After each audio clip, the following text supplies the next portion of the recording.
Hey y'all, out here at Strip Technologies, really out here on a B-Router custom issue, and it's actually an industry issue, and that's why I'm out here. These are not the type of videos I like to do. As a matter of fact, when I was first approached by it, I said I don't want any part of that. I don't like wrecked hot rods, so I don't want any part of that. But yeah, there was a little issue in getting ready to come to the Nats last week, and I apologize. I was so stunned by all this news, I took off, I grabbed my camera, and I forgot to grab my hat, so see me without my hat today. But anyways, this is, like I said, it's not the type of video, but after Larry and I talked, we felt that we need to talk about it and make a change, because it's not the only place that it's happened. So I'll get inside and we'll show you what we're talking about. Larry? Hey, Scotty. I'd ask you how you're doing, but I know how you're doing. I know how I'm doing. I didn't even want to come out here and do this. Well, I've done better. Yeah. You know, there's always a bright side, which means I could have had it a lot worse than it is now. Sure. Yeah, no, when you first told me about it, I didn't know what to say. My mouth was open. It was like, I don't know. And what do you say? I still don't know what to say. But when I came out and saw the damage that was done, I felt a little better about it. Mm-hmm. Keep in mind, folks, that this damage is serious, but yet it could have been a whole lot worse. Well, the worst thing could have happened is someone could have been standing in front of the car and we could have ran over them. That's right. And it's a time when a lot of people are working on cars and could have been in between cars. And in today's age, shop tours happen all the time. Something like this happens. And again, I was telling them, this is not the only place it's happened. No. You know, tell everybody what went down. Well, it was on Wednesday morning. We're getting ready to go to Louisville to the Street Rod Nationals, taking this one, and naturally I'm in a hurry because I've got two cars to take, and there's no excuse for cutting a corner that I did.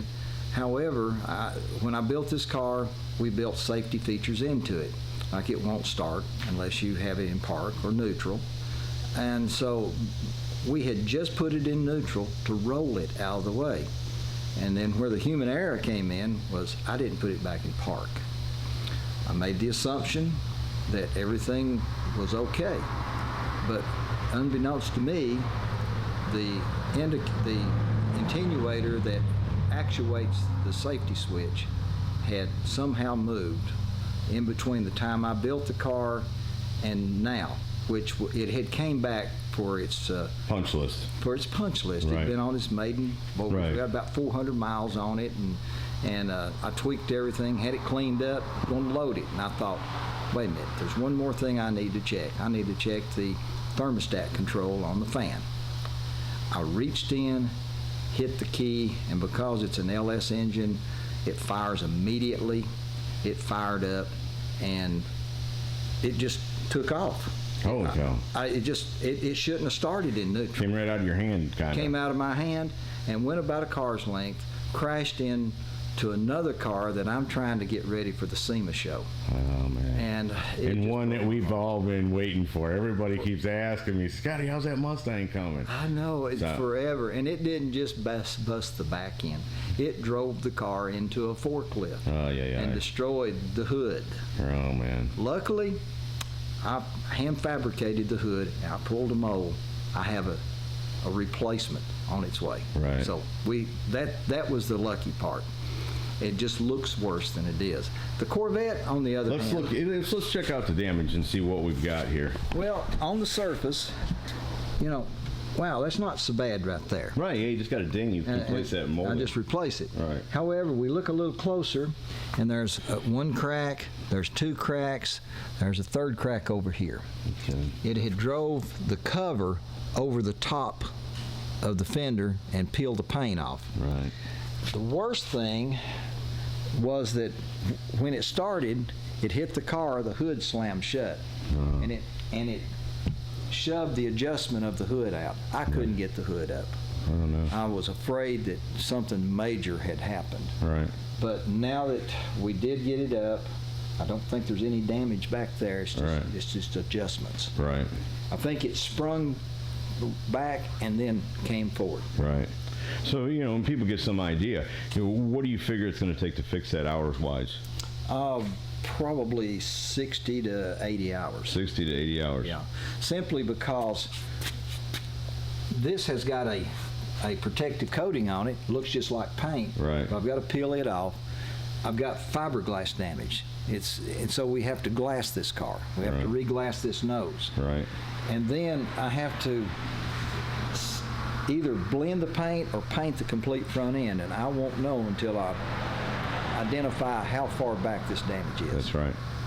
So you go through and you just double check all your jams, take all your measurements again, make sure to see where that shifting stopped at. Yes, sir. So again, yeah, nobody got hurt.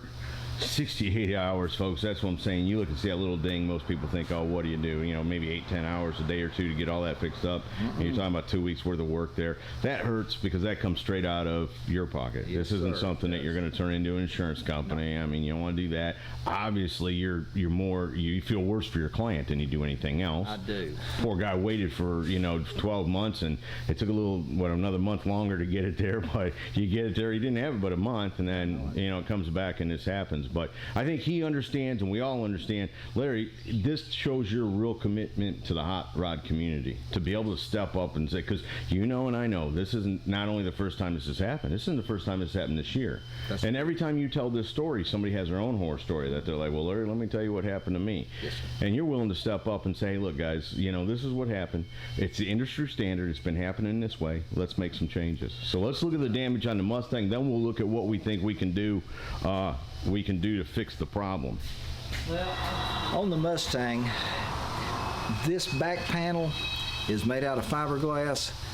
In today's world, we're able to buy metal.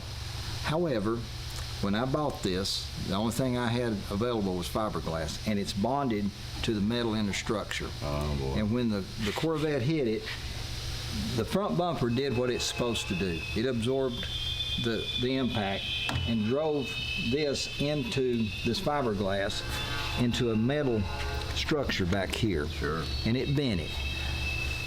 I'm 99% sure we're going to be able to pull this out, rebond it, and then remake it out of fiberglass versus removing the whole thing and replacing. Because it's not just as easy as cutting it where these panels are here. No, this car is a prototype of a lot of other cars that are coming real soon. Right. And so this isn't the worst part. No, I got you. Well, and it's in build. So, I mean, it's been cut apart, tore apart, you know what I'm saying? That's just a little bit more of that's got to happen now. But here's what hurts, is this hood. I handmade this hood. It's a fiberglass hood. I had to pull 2 molds to get just this one. And when I finished it, thank goodness, I took the time to build a final mold, and I put it up just in case something happened. And it drove it into the forklift. You can see where it busted that. But it pulled the nose down and broke everything under it. I got and you. it's not. It's all cracked everywhere. Yeah. You don't even see that it's broke apart. It's all cracked, but it didn't actually get into the car at all. No, it did not get in the car. Thank goodness I didn't have the bumper on it. Right. So right here you can see a lot of little spider cracks. Right. They'll be all over this front end Right. that you don't see. Right. I'm not going to risk No. trying to repair. I'll just trash this one and Do it again. do it again. And Yeah. I'm totally committed. I have to admit, on Wednesday morning, 3 minutes after the wreck, I was wishing my heart wasn't quite as good as it was. Maybe I can die right now and get it over with. Right.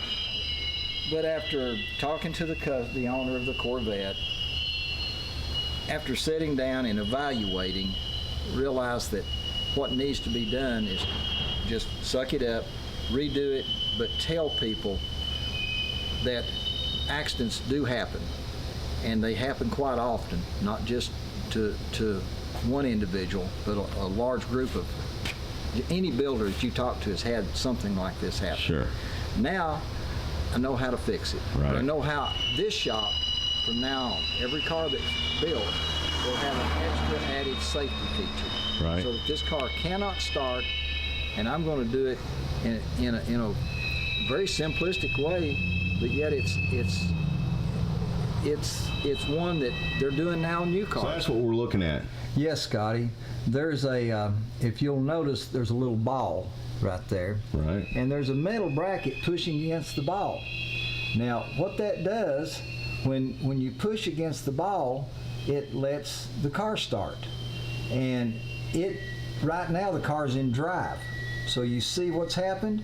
It's the this little bracket here has moved, and it's still pushing that ball in. Just on the edge, but just enough to let it start. Just enough to let it start. So there'll be two things happening at my place. One is wire it so it'll only start if the brake's pushed in. But secondly, once I get this adjusted, I'm going to pin this thing so that it can't move.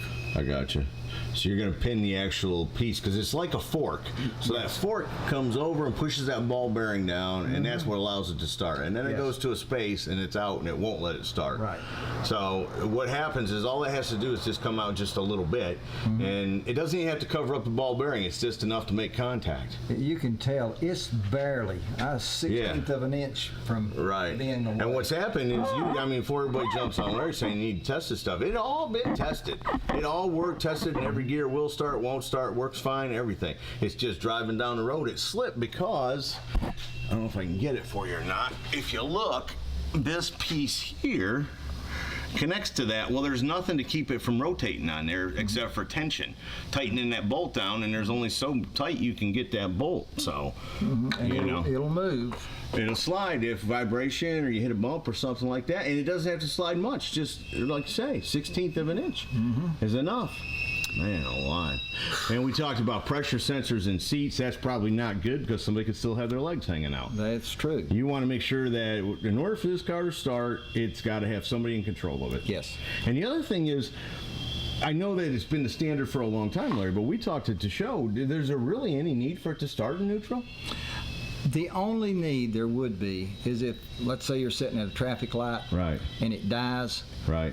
you'd want to put it in neutral to start it, Right. or going down the road, Right. you're trying to, it dies. Right. I personally, Right. I can't see it, that you need it. However, there's a lot of people that would want it. Right. And so I think we can still give them that option as long as we have a brake safety switch. Now, if you're going down the road and you lose power and you go to start, would you have to put your foot on the brake to get it to start? You would. So you come to a stop there. Well, either you're coming to a stop. But you'd have to put it on hard to get it to start. It wouldn't just be when you tapped it. No. Yeah. You'll have to put your foot on the brake. So Right. you're sitting at the traffic light. You better have your foot on the brake anyway. Right. I don't know why you would ever need it, but it is. I understand. No, it's something. It's one of those things I think that we've always had that we never really thought, do we need this or we don't need this? But if there's a chance people are going to get hurt, projects are going to get hurt, then maybe now we need to think, do we need it to really start in neutral, or does these things just need to be in park and that's when they'll start? And I think the brake switch is a great idea. Your new cars are that way. Well, and see, the brake switch would still override an out adjustment on your even if it car. started, you would have your foot on the brake and you'd Yes. realize that, hey, If let's say it was in park, you thought it was in park, but it's really in reverse. Right. So the brake, I've had a few days to think about this. That's what I'm going to be doing at my shop. That's it, and that's what I told you. In order for me to shoot this video, Larry, the last question's got to be, what do we do to make sure this happens less and less? And I'm glad you took some time to think about it. Thanks so much for inviting me out here and letting me see what's going on. And again, this is a public service announcement. Just guys, any of the companies that build these shifters, let's look at them and see if there's not a way we can make sure this doesn't happen. Because unbeknownst to me, I had a hot rod start at my show in Auburn that was actually thought was in park, and it dropped into reverse, and they got it stopped. And we didn't find out about that until you told some people your story, and they said, well, this would happen at your show, Scotty. So, and what made me think about the brake is they said we were sitting in the seat. If I hadn't had my foot on the brake, we'd have been in trouble. Right. So that's that was the safety factor of it. So we'll just wire a safety switch into it. There you go, brother. Thanks so much. Anytime, Scott. Folks, there you go.